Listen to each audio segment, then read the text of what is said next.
Good evening, ladies and gentlemen. Welcome to Calls. This is the 2025 Worldwide Technologies Data Dive Show. Per usual on a Monday night, we have a lot of things to cover. We're going to take our first look at the forecast. We're also going to take a look at the GCSA tournament fact sheet that came out today. See if there have been any major changes to the course. Spoilers, there's not, but we'll still cover this year's tournament fact sheet very quickly.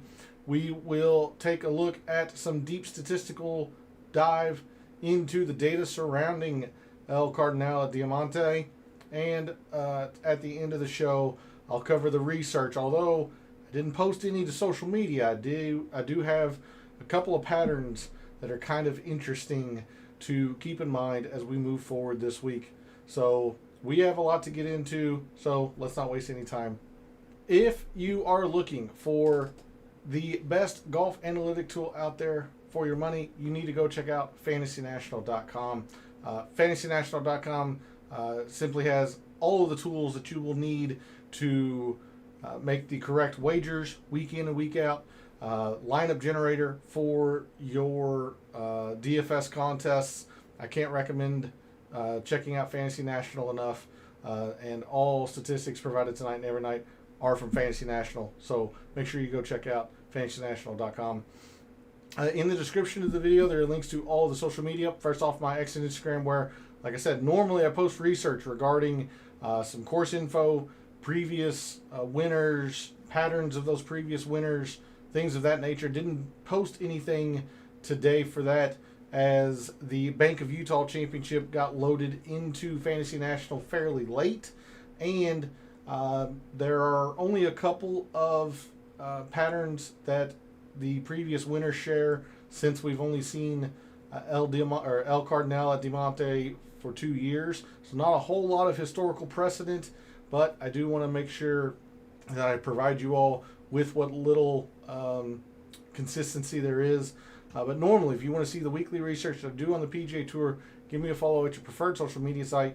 X is also where I place my weekly betting cards and top player usage in the DFS contest I play that comes out every Wednesday after the DFS Tactics show. So if you want to see the players I'm wagering with my own money, which I have made quite a few wagers for the Worldwide Technologies this week, you want to see those players and the players I'm using most often in my lineups, give me a follow over at X. Lastly, for social media, Gabe's handle is in the description. He writes a great article called The Fringe. Can't recommend it enough. His handle is in the description. He's making a lot of enhancements to the article during the fall portion. He always takes the fall portion off, but he's making some significant improvements to that, so I can't wait to see what he has in store for 2026. Make sure you are following him over on social media, show him some support, and subscribe to that article. Lastly, we're live. Chat's open. Want to hear from you. I see Phil in there already, so I'll get to you momentarily, but make sure you put any thoughts and opinions you have into chat. Want to hear if you have any strong feelings or if you've made any outright wagers yet. What did you think of the pricing when DraftKings released the pricing today? All of that good stuff. Anything you want to talk about for the Worldwide Technologies, put your thoughts and opinions in the chat. If you're not able to catch a show live, put your thoughts and opinions into the comments. I'll always get to those as well. So let's get into it. Let's dig into the weeds of the data for the 2025 Worldwide Technologies Championship.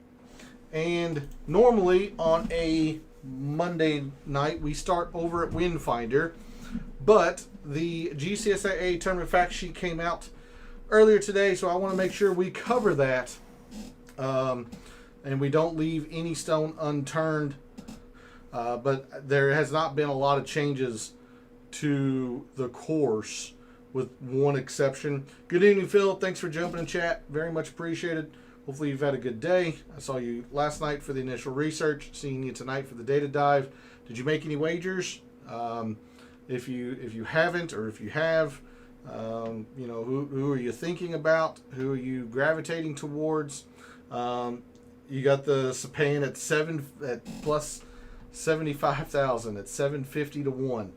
I tell you what, we can take a look at him, because the Bank of Utah statistics came in, or at least were loaded into Fantasy National today. It was slightly encouraging. That's all I'll go into that. It's slightly encouraging. So, but it's good to see you in chat. Thanks for jumping in there and taking time out of your evening to watch and to listen. It's always very, very much appreciated, Phil. Let's cover this tournament fact sheet very, very quickly. As I've mentioned all last night and starting tonight and will be all throughout the week, we are in Cabo, western peninsula of Mexico on the Pacific Ocean. We are at Tiger Woods' initial first design as lead architect for this course, El Cardinal at Diamante. This is a Tiger Woods design. Par 72, measuring over 7,400 yards. Will play pretty much true to its yardage. This does sit at sea level. The yardage isn't going to be... This isn't Torrey Pines. This is not a behemoth of a golf course. The fairways are very wide, very forgiving, and generally pretty firm, as you will get at a lot of Caribbean-style courses like Corrales, like Puerto Rico, Vedanta. You'll get some run out. So I wouldn't be too caught up on the long yardage per se. We are on Paspalum throughout the entirety of the course, Platinum Paspalum. It still says there is no rough. I will tell you there are small slivers of rough throughout the course, much like there was at the Black Desert. But very, very quickly, if you are off the fairway, you go into bunkers and native area. So very, very green and then very, very not. Not a whole lot of deep cut of rough. Paspalum is known as a grass that will thrive in heat. That is why it is so prevalent in the Caribbean, especially on golf courses. But it is also known to be a slower surface, especially for putting. And the ball will sit up as if it were on a tee a lot more than other grass types. Greens here at El Cardinal, 8,300 square feet. We can take a look now and see that they are the third largest on tour behind Kapalua. And then Oakmont was 8,500 for the U.S. Open this year. But these are rivaling Kapalua in terms of size of greens. These are extremely large, enormous greens here at El Cardinal. Only one hole with water in play. Highest elevation, only 335 feet. Like I said, this does sit essentially at sea level. Average fairway width, 60 yards. Very wide, very forgiving. A player is going to have to hit it like me to not find the fairway. So professionals will have no trouble finding fairways. The one note that I would like to cover with you all, tropical storm dropped a lot of rain at the beginning of September. It did some damage to the fifth green, or at least the collar of the fifth green, destroying the edge that transitions fairway to the putting surface. So we might have a course that might be a little bit more soft than usual. It says the sheer volume of water turned arroyos from drainage features into deep channels, requiring major work to move sand back into place. So it looked like there was some minor damage to the course, but still not enough to force the tournament to move or anything like that. But the key takeaways, just as they were last night, no architect filter to look at in Fantasy National. This is a Tiger Woods design. Long par 72, traditional par 72 with 4 par 3s, 4 par 5s. We're on Platinum Paspalum throughout the entirety of the course. The greens are extremely large, second largest greens consistently on the PGA Tour, third largest this year because of Oakmont. Only one hole with water in play, and the fairway widths are more than a half a football field size, 60-yard wide fairways on average. So there's a look at the GCSA tournament fact sheet for this year. Now we'll begin our typical Monday night start with a look at the forecast. And it looks pretty darn pleasant. I don't see any precipitation, or at least Windfinder does not have any precipitation in the forecast for Cabo this week, leading up to the tournament and through the tournament. Doesn't look like a whole lot of wind either. Highest being, in the low double digits on Thursday. Looking like Sunday's going to be extremely calm, high of 80, maybe low 80s throughout the beginning of the tournament. Looks like just a fantastic week for golf. So we'll update this at the beginning of the show Wednesday to see if a wave advantage develops, which there was one that developed at the Black Desert, so it's important to make sure we stay on top of that. But as of right now, doesn't look like one would be necessary. So we'll go to Fantasy National. I will have the DraftKings pricing on display today. There have been no new field changes, so just remember that Mac Meisner has withdrawn, and Kevin Streelman has taken his place. Now, I don't believe that the Monday qualifiers are loaded in here because Zach Blair was one of them. He was the top qualifier, and I don't see him in here. So the 4 Monday qualifiers aren't in here yet, but otherwise this is your field for the Worldwide Technologies. Just a very, very quick run through here. We're going to take a look at easy relative to par. We saw this all last night. Now, we did have one round that was difficult last year, but literally every other single round at Elkhart now has been easy. All 4 rounds in 2023 with Eric Van Rooyen's win were easy. Van Rooyen won at 27 under, and I'll bring that up there. I'm sorry, this is Eckroat. Eckroat won at 24 under. Van Rooyen the year before wins at 27 under. Lots of birdies and even eagles throughout this course. So your top performers in the field this week in 2025, when rounds have been easy relative to par, those players have been Lonto Griffin, Gordon Sargent, Emiliano Grillo, Ben Griffin, Kevin Roy, Camilo Villegas, Kevin Yu, Max Grazerman, Garrick Higo, and Takumi Kanaya. Those are your top performers when rounds have been easy this calendar year. If you are so inclined, I am not going to do much with this long course filter, but this is a long course by definition, being over 7,400 yards. So I'm going to expand the time frame to the beginning of last year. Your top performers on long courses in the field this week: Ben Griffin, Keith Mitchell, Doug Gim, Siwoo Kim, Will Gordon, Thorbjorn Olesen, Mark Hubbard, Justin Lauer, Tom Hoagie, and Ricky Castillo. Just saw your note there, Phil, that you also put in a Rikuya Hoshino outright. Don't know how I feel about that one. He hasn't played in the fall. Very, very hit and miss. He hasn't necessarily... He's played his best when it's easy, but he still just hasn't played well in general.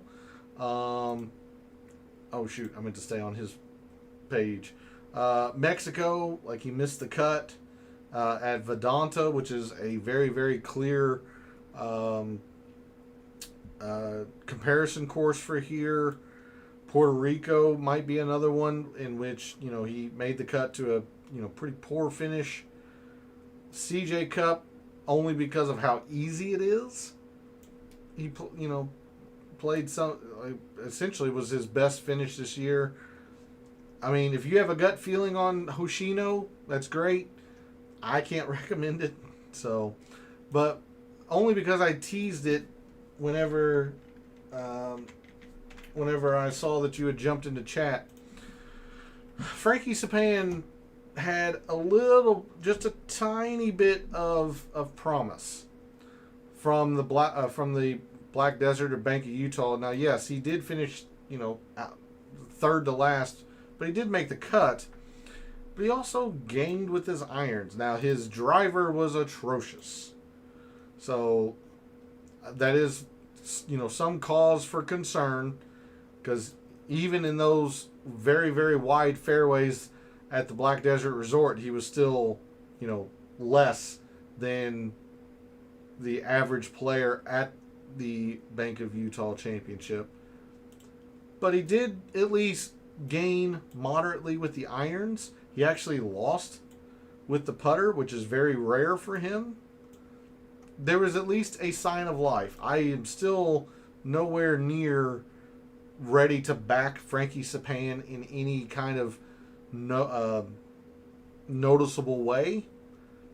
But because we've talked about him for the past couple of weeks, it's now become, kind of a thing between you and I, Phil. I did want to show that at least he did show a little bit of life with the irons, at least at the Bank of Utah. So, if you cash in that 750 to 1, all the power to you, because I'm not going to be there, but there's at least a little bit more to go on now than there was last week.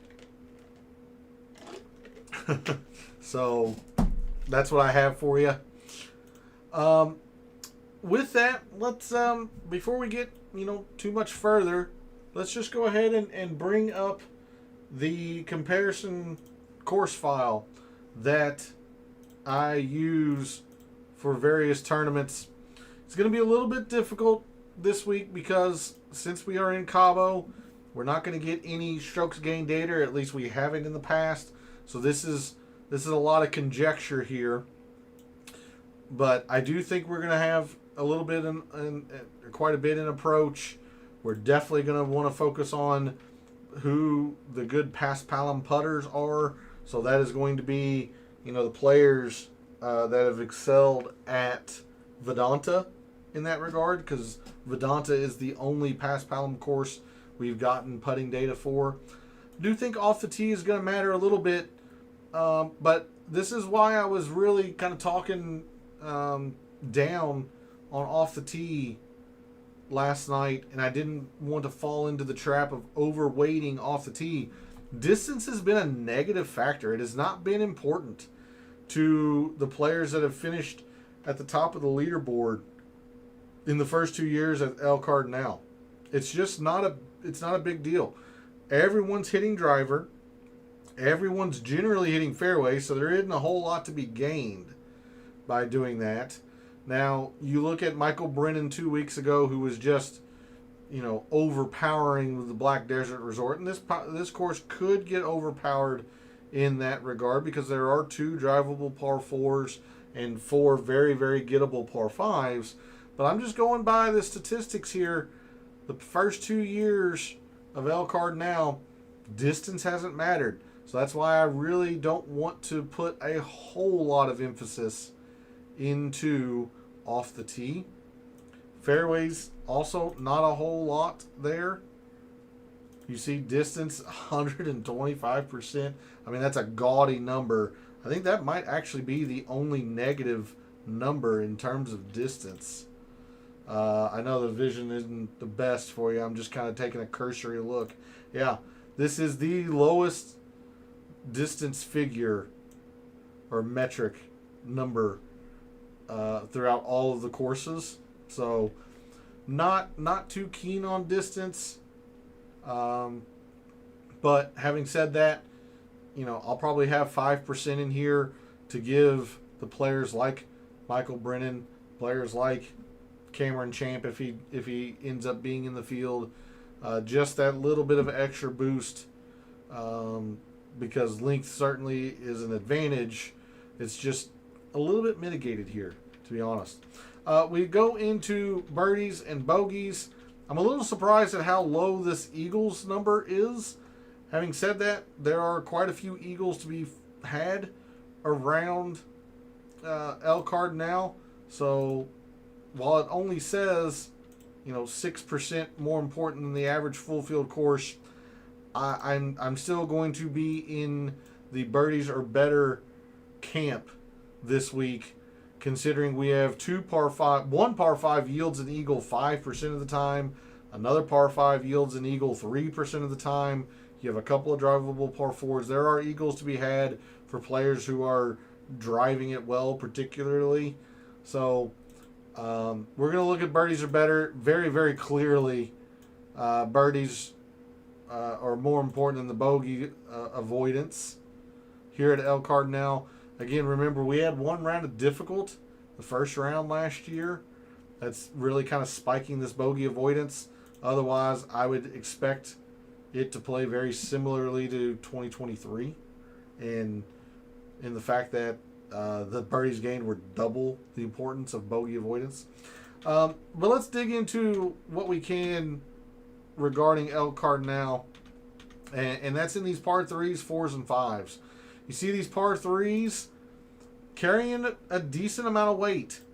I know it's slightly under full field average here, but a 1.4, the par 5s just off your screen are at a 1.7. A lot of times the par 5 number is a lot bigger than the par 3s. So look, for example, like Black Desert, 1.8 versus a 0.7. That's kind of the discrepancy you would expect, especially at par 72s. But we're going to have some emphasis in par 3s this week, I think. Maybe just 5% in total par 3s, but it's been very clear. Like Austin Eckroat played the par 3s pretty darn well.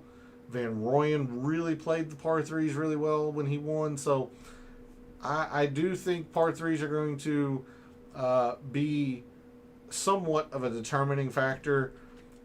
If you wanted to be specific or precise, it seems like, what's this, about 55 to 60% comes from in the 200 to 225. I'm going to have to cheat. The vision will be skewed. Sorry, but it's not too bad. Par 3, 208. Par 3, 200. Par 3, 189. The 154 will never stretch above 200. The 189 could. So, I don't know how I feel with only 2 of the 4 par 3 stretch into that. But you can see this is the main length of par 3s at El Cardinal. We moved to par 4s, and despite the fact that there are a couple of drivable par 4s, a couple of shorter ones, you see almost all of the strokes gained come from 450 to 500. 6 of the 10 par 4s fall to this range, and it seems that majority of the field takes advantage of the drivable par 4s anyway, so you're really going to have to get eagles on that to really take advantage of them. You're going to make your hay on these longer par 4s. So we're going to have a decent bit of emphasis on the 450 to 500 par 4s. And then to round us out, the par 5s, 550 to 600, 3 of the 4 fall to this range. This is where we're going to put most of our focus in that regard, and they've been very consistent both years. Unfortunately, we don't have any proximity data, but my hunch is we're going to be focused on these 3 ranges, 150 to 200, depending on a player's length off the tee. If they're shorter, more in this bucket. If they're longer, more in this bucket. But again, without shot length data, it's just we're not going to be able to really hone in on anything like that. So I know it's a little bit more of a brief deep dive into the course, but doing what we can without the strokes gained. We'll go back to Fantasy National, take a look at the players in the field this week, at those various metrics that we just looked at, see who has played the best in those categories. We're going to start with off the tee. Again, I don't want to overrate this. It'll probably end up being about 5% in the mixed condition model come Wednesday night.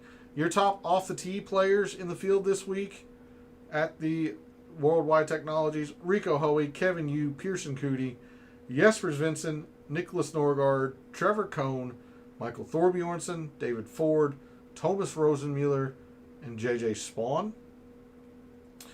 Your top iron players, and this is going to have a pretty significant importance come Wednesday night: Ben Coles, Rico Hoey, JJ Spawn, Ben Griffin, Michael Thorbjornsen, Victor Peri, Doug Gim, David Skins, Thomas Rosenmuller, and Grayson Sigg.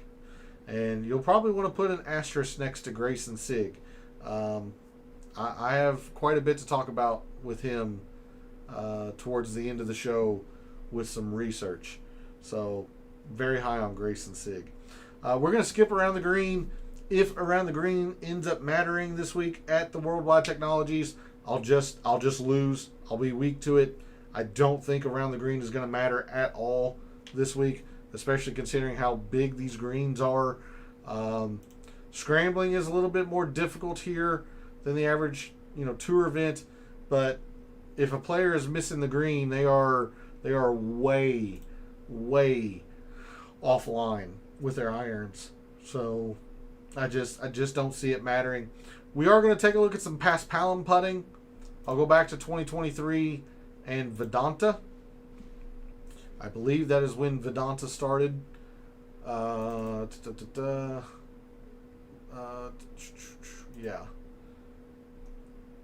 Puerto Rico, Corrales, Mexico Open.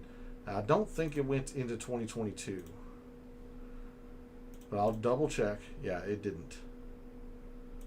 So, your top putters on paspalum greens. And again, understand this is a very small sample size, and the sample size is only from Vedanta.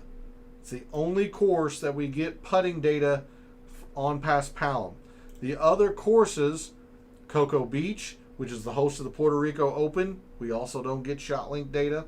Corrales, host of the Corrales, we don't get ShotLink data for, but we do at Vedanta. Grand Reserve is just another name for Cocoa Beach. I don't know why it has both of them in there. These are the same courses. Grand Reserve and Cocoa Beach are the same course. But we do get ShotLink data for Vedanta. So, your top putters essentially at the Mexico Open and since 2023: Ben Silverman, Chan Kim, your boy Phil, Frankie Sapan, Eric Cole, Sammy Valimaki, Quade Cummins, Isaiah Salinda, Joel Damon, Justin Lauer, Takumi Kanaya. While we're on putting, I'm not going to do anything with like spike putting because these are such small sample sizes. However, I will use this 3-putt avoidance because these greens are so massive, 8,300 square feet. Even though they're not overly complicated, they're also slow, which is not common for the PGA Tour. Lag putting is going to be very, very important. I truly believe that. I usually look at lag putting when courses are very, very difficult, like a U.S. Open, like the Masters, or if they're extremely fast or difficult.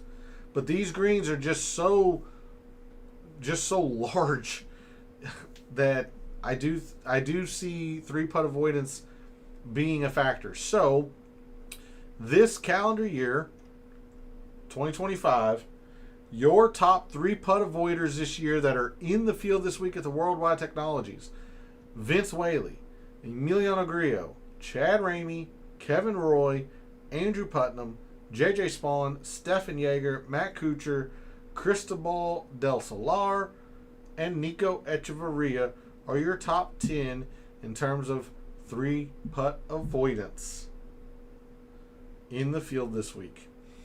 If I had to take a guess, I would think that probably maybe the 10 to 25 foot range, 10 to 20 foot range would be where you might want to put the majority of that, but that is pure conjecture on my part.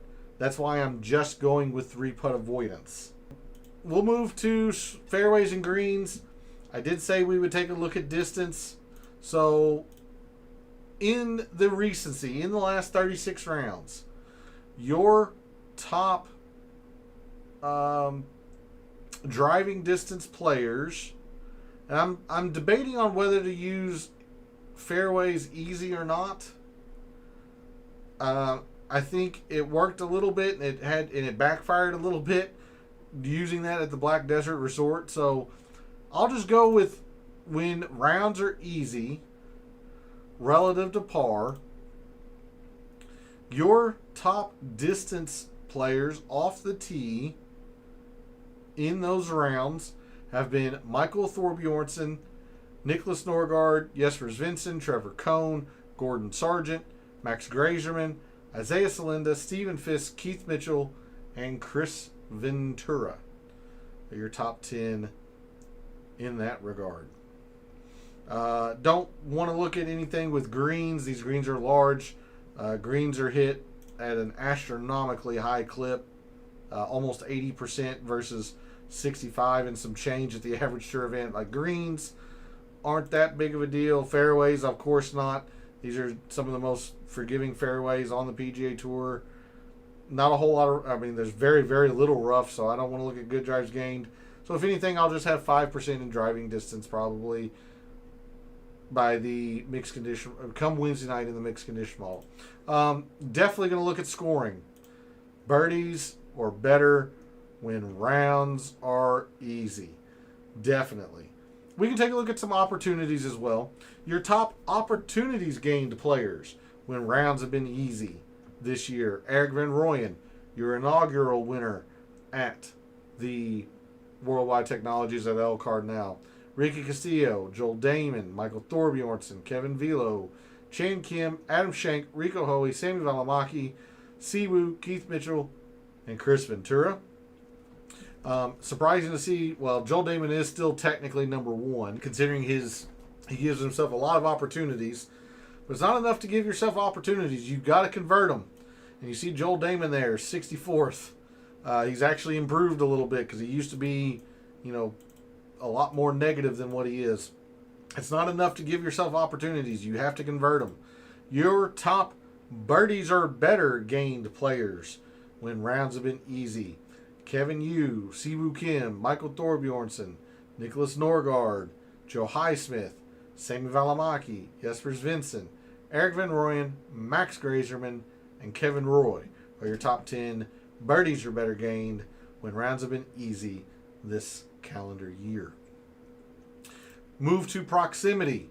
Again, a little bit of conjecture on my part, but I do feel confident in the course kind of profile that we have here with 7,400 yards, a couple of drivable par fours.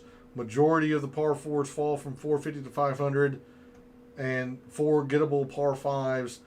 I do think it's going to be mainly these 3 ranges here, from 150 to 200 plus. But we'll sort on Total Procs. Talked a little bit about this last night, but somebody like Tom Hoagie, 14th, 35th, 1st, very good at all 3 of these ranges that I think are going to be the most important. Really only struggles with his wedges, like short wedges. Some other names to maybe consider: Emiliano Grillo, Rico Hoey, Jackson Suber. Make sure I don't have any other filters. I don't. Okay. Suber. Nick Taylor, 46th is his worst. Not great. He's fine, but not fantastic. Sammy Valimaki, Kevin Roy. Again, highlighting these players that don't have an average statistic in these 3, what I'm going to call main buckets this week. John Pack, Thorbjornsen, 47th, is kind of pushing it a little bit, but first from 200 plus. So you would expect him to really take advantage of the par fives, would be my guess. Like somebody like Matty Schmid, 6th, 3rd, and 14th. Probably the best combination of numbers here that I've seen so far. Like Matty Schmid kind of stands out in that regard. Antoine Rosner. Hey, look at that. Look at Rikuya Hoshino there, Phil. Again, nothing statistically on his player page was very promising, but hey, with these mid to long irons, he's been pretty darn good. So he gets hot with those. There you go. At 6,500, like I don't know what his outright price was, but at 6,500, like that would be somebody that I'd be willing to throw a dart on in one of my lineups per se, because I don't think he's going to win the tournament. But you know, looking at a 2% or less owned Rikuya Hoshino, when I think these are the links that matter. All right, Phil, I'll give you. I'll tip my cap to you on that one. I can see it. So yeah, those are some of the few players that might stand out in terms of the proximities. Again, I cannot confirm this, but this is, you know, a pretty educated guess here that these three Rangers are going to be the ones that matter the most this week around El Cardinal. Don't want to skip par threes. I do think par threes are going to matter this week, so I'll go with all rounds. I know it's a lot of rounds for somebody like Ben Griffin and players like that, but your top par three performers in the field this week: Garrick Higo, Sam Ryder, Ben Griffin, Chan Kim, Nico Echeverria, Takumi Kanaya, Thorbjorn Olesen, Paul Peterson, Taylor Montgomery, and Andrew Putnam. If you want to sort on the specific length, it would be the 200 to 225.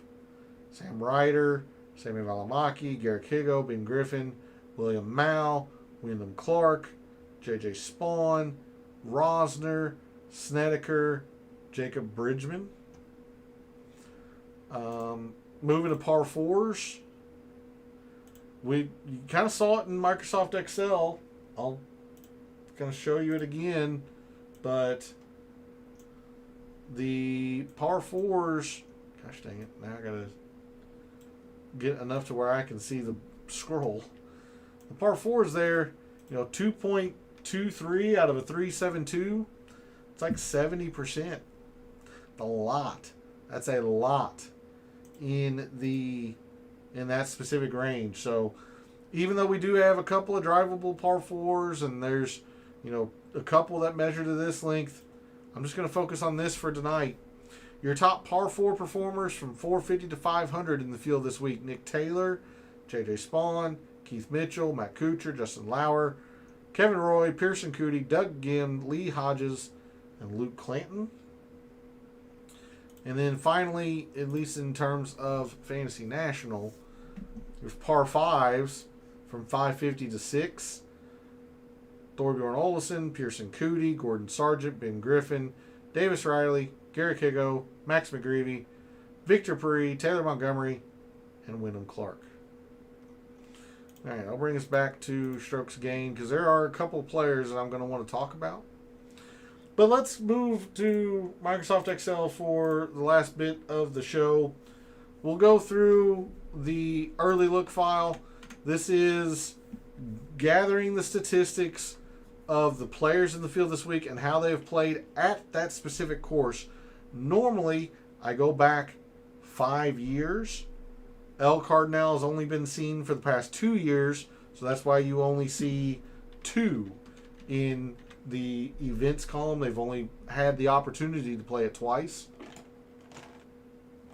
But you see somebody like Carson Young, who has a 5th and a 6th place finish here. He's been very, very solid. Austin Eckroat, 23rd, the year Eric Van Rooyen won, and then comes back and wins last year. But look at both of those players. And this is why I didn't want to overweight off the tee and distance. Like, they are quite significantly less in terms of distance and have had multitudes of success. Small sample sizes, but multitudes of success around El Cardinal. Knowing that Zach Blair is a Monday qualifier, I will now remove that orange from him. Anybody highlighted in orange is an alternate at the moment. Unfortunately, we don't have anything to look at in terms of strokes gained. Again, I don't want to really highlight distance because Eckroat and Carson Young, Kuchar has played very well here. 2 for 2, average finish inside the top 20. Gim, not a long hitter. Bo Hostler, not a long hitter. Nico Echeverria, not the longest of hitters. These guys aren't the longest hitters and have had pretty darn good success here, which means I think it's a lot in the irons. I just do. So instead, we know it's a lot about the birdies. There are a few eagles to be had, so let's just go ahead and jump into par threes.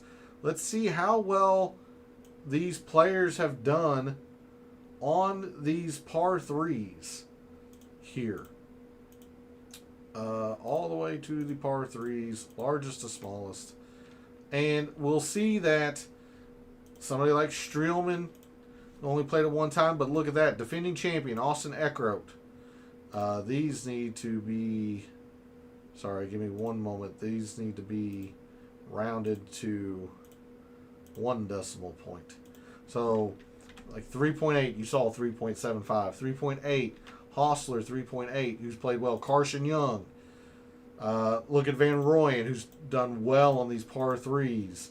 Luke List, even though he has an average finish of 50th, he's done well on these par threes. Nico Echeverria done well on these par threes. I think par threes are going to be pretty darn important this week. So don't be surprised if they have more weight than what you might expect, considering the players who have, over the first 2 years, what they've done, they played well, and the correlation with how they've done on par threes. We move to par fours, and I'm not going to do the 450 to 500. We did that in Fantasy National. Let's just see who's done the best generically on par fours here.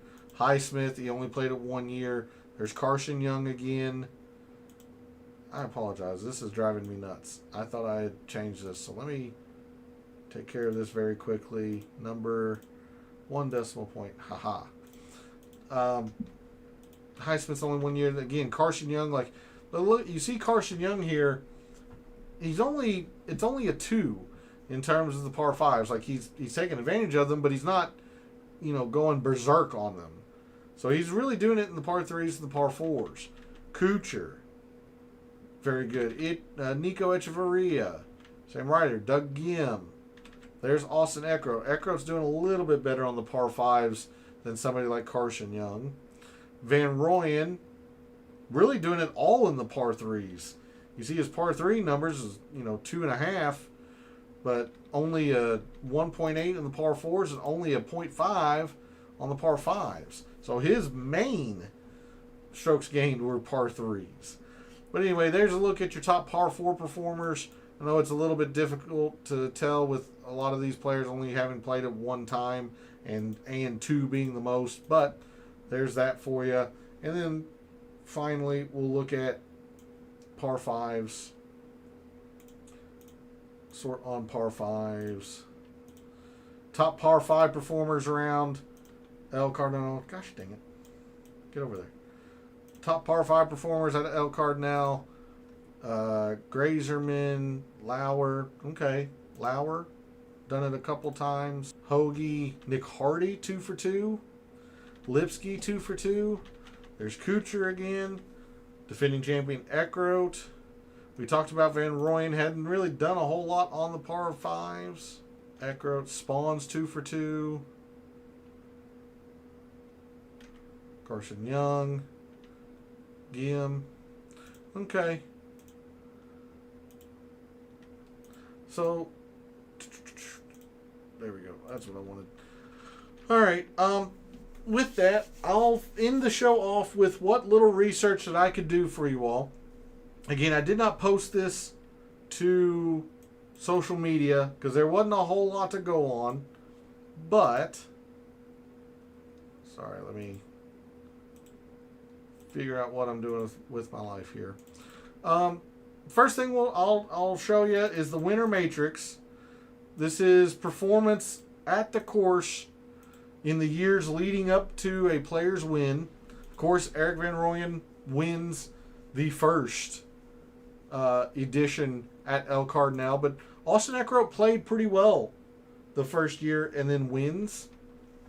So there's not a whole lot to go on here. I'm not going to put prior course history as a big component in the mixed condition model, but I would, if you're looking at tiebreakers, or if you're trying to consider, maybe a final player to consider on your betting card or in your lineups, you might want to give the edge or give the tiebreaker to a player if they've shown they've at least maybe top 30'd here, at least made a cut here, something to that effect. If they're 0 for 2, if they're missing the cut both years having played here, that would be cause for concern. But not a whole lot to go on there.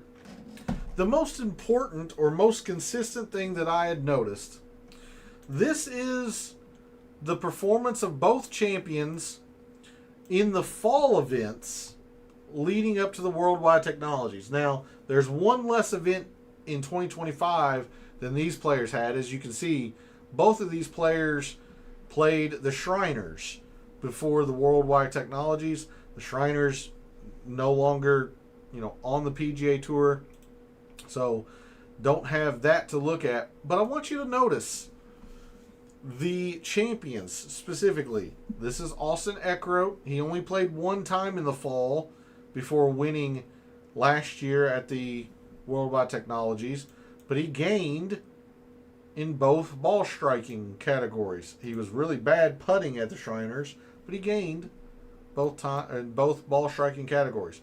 Let's look at Erik van Rooyen. Again, Erik van Rooyen wasn't lighting the world on fire in terms of top finishes. Yeah, he had a top 20 at the Sanderson Farms. Sure, he had a top 25 at the Shriners, but these are far cries from top 10s and top 5s, signaling that a guy was really, really close. But then you look at the statistical profile. Look at all of the strokes gained here in terms of ball striking, approach and off the tee, leading up to his win at El Cardinal. The Erik van Rooyen was lighting it up with the irons, and he was very good off the tee, especially considering the tournaments before that. Like, this is the cutoff there for the fall. Like, his irons were really bad to finish the 2023 season, highlighted by all these missed cuts. Takes some time off, comes to the fall, the irons are hot, the driver is good, and then he wins. Eckroat, his irons had been pretty solid regardless, even at the end of the 2024 PGA Tour year, brought him, to the BMW. But his irons were good recently. His off the tee was good recently. They don't have to be in good putting form. Look at Eckroat. He was not good putting coming to El Cardinal. Sure, Van Rooyen gained 3 at the Shriners, but he had his previous 6 of his previous 7 he had lost strokes putting. You don't have to be in great putting form coming to El Cardinal. You have to be in good form ball striking. So there were a few players that have been exceptional in off the tee and irons and have made all of their cuts, or at least the majority of their cuts, in the fall. I'm going to highlight 3 players specifically because there's a decent list there. What is this? 37? That's just way too many to try to put on social media because that's not, narrowed down enough. But I want to highlight 2 or 3 players. The first is Rico Hoey. Now, Rico Hoey did miss the cut at the Sanderson Farms. But you look at his statistical profile in the fall. 3 top 10s. Gained with the irons going all the way back to the end of June. He's doing very, very well off the tee, with the exception of the week at the Sanderson Farms. And sometimes you just have a bad week. It happens. The question with Rico Hoey is always the putter. Well, he actually gained 0.9 at the Bank of Utah. So that is one player I wanted to highlight. That's probably not a surprise. He was number 1 for me, or maybe number 2 for me at the Bank of Utah. Number 1 ball striker in the field. That's probably not a surprise, but I did want to highlight him. Next player I want to highlight is Pearson Coody, and I talked about him a lot at the Bank of Utah Championship. This guy's been playing very well recently, too. Now, this is going back to the 3M, which is, last year, or I can't say last year, last season. But even in his 2 fall events, he's gaining 5.8 and 5.1 off the tee. He's gaining about 1 with the irons. Somebody to I think is rounding into pretty good form. He's got 3 top 15s in his last 4 starts. 4 top 20s in his past 6 starts. It's solid. It's somebody to really take a look at. I'll show you Garrick Higo as well. I originally hadn't thought about showing you Garrick Higo, but man, Garrick Higo's playing very well. 3 top 10s in the fall. Again, predicated on his ball striking and his putting. So Higo is somebody that, statistically is gearing up for a win, seemingly. But I mentioned this name earlier, and I want to make sure people realize just how well this guy is playing lately. And that's Grayson Sigg. Grayson Sigg, in 3 fall events, he has gained 8.5 and a little over 8 with the irons alone. Just absolutely ironing the daylights out of people. He's a little bit hit and miss with off the tee. Minus 2.6 at Silverado. But gained 2.2 last week. A little bit hit and miss with the putter, although he's generally not a good putter, as you can see there. I just want to highlight the fact that Grayson Sigg is hitting his irons immaculately right now. And you take a look at his Mexico Open from this past year. He played pretty darn well. A very, very, very strong comp course. Top 20 there earlier this year. So Grayson Sigg's in really good form. One last name, just because it came to my mind. One last name in the 6Ks is Trey Mullinax. Now, Trey Mullinax generally has played his best when it's been difficult, but much like Grayson Sigg, these others, the top end performance isn't quite there. You see, he's been pretty scattered with his driver, but he's been really good in his 3 fall events with the irons. And don't forget, this is a PGA Tour winner. Yes, it was back in 2022. It was at an alternate field event. I get it. But he has won on the PGA Tour. Guy knows how to compete and to win. So I do want to highlight a little bit of Trey Mullinax as well. So anyway, that is what I have for you all in terms of a Data Dive show. I apologize that I did not post the research online. Like I said, it's posting 37, 35, whatever names isn't really narrowing down the field all that much. So I wanted to go through quite a bit of that with you all this evening. Thanks to Phil for jumping in the chat. Very much appreciated. Thanks to everyone else out there who tunes in, watches, listens, supports the channel by liking the videos, commenting, and subscribing. I always appreciate it. I love what I do. Taking an in-depth look at golf statistics, giving you a statistician and data analyst view of what he sees, trying to help us all win a little bit of money in the process. Coming off a solid week 2 weeks ago at the Bank of Utah Championship. We're going to try and finish 2025 strong with only 3 events left. We're going to try and finish strong starting and in Cabo for the Worldwide Technologies. Thanks again for all the support, for all the wagers you've made so far this week for the Worldwide Technologies, for all of the wagers you're thinking about making this week for the Worldwide Technologies. And until I see you Wednesday night for the DFS Tactics show, may all your bets be profitable.